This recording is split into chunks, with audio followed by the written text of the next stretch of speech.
ဒီနေ့ Champions League Final ကကြည်ဘူးသမျှ Champions League Final ထဲမှာတော်တော်လေးစုပ်တဲ့ Final လို့ပြောရမှာပါ။ PSG အတွက်ဒီနေ့ Champions League ဖလားရရှိခဲ့တာဟာထိုက်တန်တာထက်ကိုပိုလုံးပါတယ်။သူတို့အနေနဲ့ Final ထိတက်လှမ်းရမှာဒါအင်္ဂလန်ရဲ့ဒိတ်ဒိတ်ကျဲအသင်းတွေဖြစ်တဲ့ Arsenal, Liverpool, Aston Villa တို့ကိုကြော်ဖြတ်နိုင်ခဲ့တယ်လို့ Final မှာလည်းခံစစ်ကောင်းပါတယ်ဆိုတဲ့ Inter Milan ကိုခြေတာဂိုးတာနဲ့အနိုင်သွားခဲ့တာဖြစ်ပါတယ်။ဒီနေ့ပွဲမှာ PSG ကသူတို့ရဲ့ပုံစံအတိုင်းပဲပွဲထွက်လာခဲ့တာပါ။ပွင့်လင်းပြောရင်ထူးထူးခြားခြားပြောင်းလဲသွားတာမျိုးဘာမှမရှိဘူး။ပုံမှန်ဒီ final ကန်တဲ့တောက်လျှောက်သူတို့ပြည်တွင်းလိမှာကန်တဲ့ပုံစံအတိုင်းပဲလူစင်းကိုခင်းချင်းခဲ့တယ်။ဒါပေမဲ့ Inter Milan ကတော့ဒီနေ့မှာဒီအင်ဇာဂီအနေနဲ့နီးစနစ်ပိုင်းမှားယွင်းခဲ့တယ်လို့ပဲပြောရမှာပါ။သူတို့အနေနဲ့ PSG ကိုခန်းစစ်သားပေးပြီးတော့ကောင်တာတိုက်စစ်နဲ့ဆော့ဖို့ဆုံးဖြတ်ခဲ့တာဟာမှားယွင်းခဲ့လို့ပဲပြောရမှာပါ။ PSG လိုဘောလုံးကင်ကစားပြီးတော့အခွင့်အရေးတွေကိုတောင်ပန်တစ်ဖက်ကနေဖန်တီးနိုင်တဲ့အသင်းမျိုးကို Inter Milan အနေနဲ့ဒီ 3 pass system နဲ့ပွဲထွက်လာခဲ့တာဟာအမှားယွင်းတစ်ခုကိုကျူးလွန်မိခဲ့တယ်လို့ပဲသုံးသပ်ချင်ပါတယ်။ဒီနေ့ပွဲမှာ PSG က4-3 ကစားတဲ့ပွဲထွက်လာတယ်။တိုက်စစ်မှာဒမ်မီလီကိုထောင်ထားပြီးတော့ Kvaratskhelia ဒွေတို့နဲ့တွဲပေးထားပါတယ်။ခွဲထဲမှာတော့ Navas,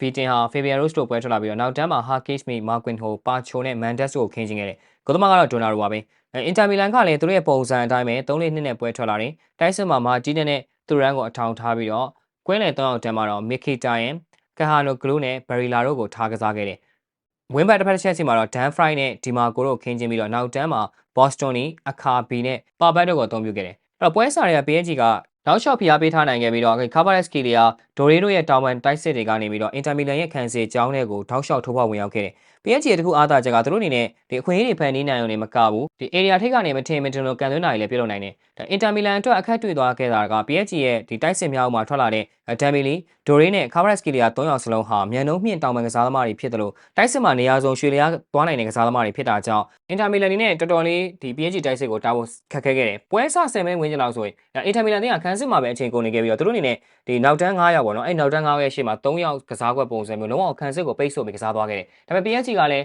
းဘယ်ဝင်းကနေညာဝင်းချိန်လိုက်ကွင်းလယ်ကနေဖောက်လိုက်အမျိုးမျိုးဖောက်ခဲ့တယ်ဒီလိုနဲ့ပွဲချိန်12မိနစ်ဝန်းကျင်မှာဒီ Hakimi ရဲ့သွင်းကိုခွင့်ပြုလိုက်ရတယ်ပေါ့နော်ဒီသွင်းကိုကဒီ Inter Milan နောက်တန်းညံ့လို့ပေးလိုက်တဲ့သွင်းကိုပဲအထူးသဖြင့် Acerbi တယောက် Hakimi ကို marking ကတ်ထားမှာ marking လွတ်သွားတဲ့အတွက် Hakimi ကလွတ်လွတ်ကျွတ်ကျွတ်ကိုကန်သွင်းသွားခဲ့တာအဲ့နောက် PSG ပါပဲတောက်လျှောက်ဖိအားပေးထားနိုင်ခဲ့ပြီးတော့ပွဲချိန်မိနစ်20မှာဒိုရီကနောက်ထပ်ဦးဆောင်ကိုထပ်မံသွင်းယူသွားခဲ့တယ်ဒီနှစ်ကိုပြီးတဲ့နောက်မှာ Inter Milan ကလုံးဝကိုပြိုဆင်းသွားခဲ့ပြီးတော့ PSG ဘက်ကိုဘာမှ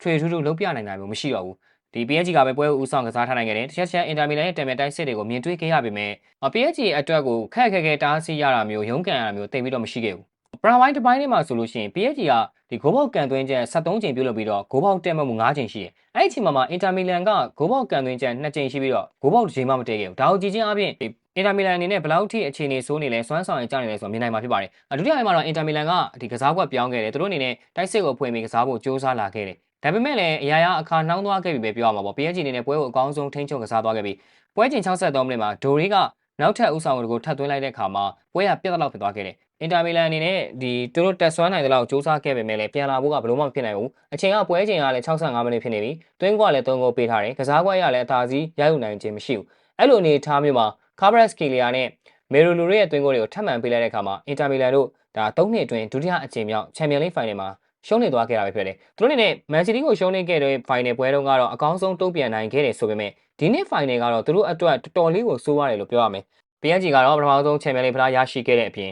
်ဒီဖလားမတိုင်ခင်မှာပြည်တွင်းဖလား3လုံးကိုလည်းရရှိခဲ့တာကြောင့်ပြည်သစ်လိမှာပထမဆုံးဖလား4လုံးချန်ပီယံအဖြစ်အောင်ပွဲခံနိုင်ခဲ့တာလည်းဖြစ်ပါတယ်။ PSG နေပြအင်ဒရစ်ကလည်းဂွာလာပြီးလို့ရှိရင်မတူညီတဲ့အသင်းနဲ့ချန်ပီယံလိဖလားပါဝင်အဓိကစူဖလား3လုံးရယူနိုင်တဲ့နီးပြအဖြစ်နဲ့မှတ်တမ်းဝင်သွားခဲ့ပြီဖြစ်ပါတယ်။